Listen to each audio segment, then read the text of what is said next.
Subscribe to our channel by clicking the subscribe button. Click the bell button and enjoy the latest uploads from our channel.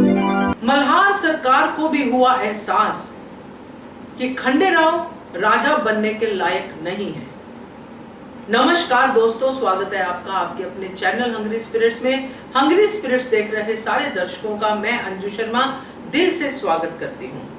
Malhar सरकार जो चिंतित थे, उनका ध्यान अभ्यास में भी नहीं लग रहा था, क्योंकि जो भी कुछ दरबार में हुआ वो नहीं होना चाहिए था। जैसे कि मैंने अपनी वीडियो में भी कहा था कि वो सब कुछ जानते हुए भी उनको वो निर्णय लेना पड़ा जो वो नहीं लेना चाहते थे।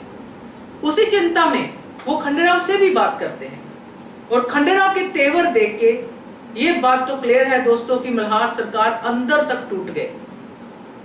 कैसे, क्यों, क्या था उनके दिमाग में, ये सब चर्चा इसी वीडियो में करते हैं। मगर पहले वही गुजारिश, जिन्होंने अभी तक चैनल को सब्सक्राइब नहीं किया है कर लीजिए। साथ में दोस्तों बेल आइकन दबाइएगा ताकि आपको हमारे वीडियोस के नोटिफिकेशन मिलते रहे। मल्हार सरकार एक कुशल शासक के रूप में जाने जाते हैं। और कुशल शासक कौन होता है? जो अपनी रिस्पॉन्सिबिलिटीज को समझता है, जो समझता है कि जिस गद्दी पे वो बैठा है उसकी प्राथमिकता सबसे पहले उसी गद्दी को लेके है। और इसीलिए वो खंडेराव से यही एक्सपेक्ट करते हैं, क्योंकि खंडेराव भी आने वाले राजा बनने वाले हैं। जब इस उद्देश्य से वो खंडेराव को समझाने की कोशिश करते हैं तो खंडेराव का वही गुस्सा उनको देखने को मिलता है जो पहले देखते थे जब इनकी आपस में बनती नहीं थी। तब भी खंडेराव यही कहते थे कि आप अच्छे पिता नहीं हो। और जब हम मल्हार सरकार को देखते हैं, जो मल्हार सरकार अहिल्या देवी से बातें करते थे, जब उन्होंने ये बात कही थी कि मेरे दो पुत्र हैं, एक खंडेराव एक मालवा, तो उनकी थॉट यहां पे है और खंडेराव की थॉट बिल्कुल आम। तो जब ये बातें मल्हार सरकार को खंडेराव कहते हैं कि मैं अपने बच्चे को ये फीलिंग नहीं देना चाहता हूं, पिता वाली फीलिंग जो मैंने कमी महसूस की है वो मैं नहीं चाहता हूं कि मेरा बेटा भी या बेटी जो भी है वो फील करे। तो यहां पे दोस्तों हम ये नहीं कहते कि खंडेराव गलत सोच रहे हैं। खंडेराव की सोच सही है, एक आम इंसान की तरह अगर हम सोचे तो सोच सही है।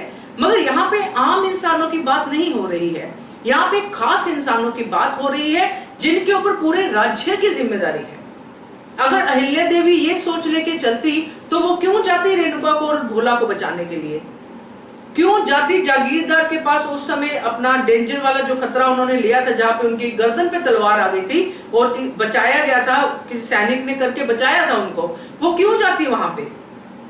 मल्हार सरकार और अहिल्या देवी के लिए प्रजा भी उनके बच्चे हैं और यही होता है, यही हम सुनते आए हैं। मगर खंडेराव के लिए ऐसा नहीं है। जब ये बात मल्हार सरकार सुनते हैं तो उनकी आंखों में पानी आ जाता है।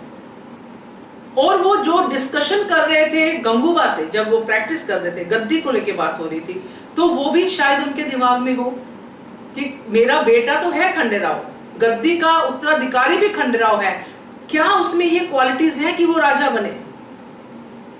बचपन में जब उनको ऐसा दिखा तब उनको एक ऐसी लड़की मिली जिसमें उनको वो सारी क्वालिटीज दिखी, तो उन्होंने उसकी शादी खंडेराव से कर दी ताकि उसकी संगत में खंडेराव भी इन चीजों का एहसास करे।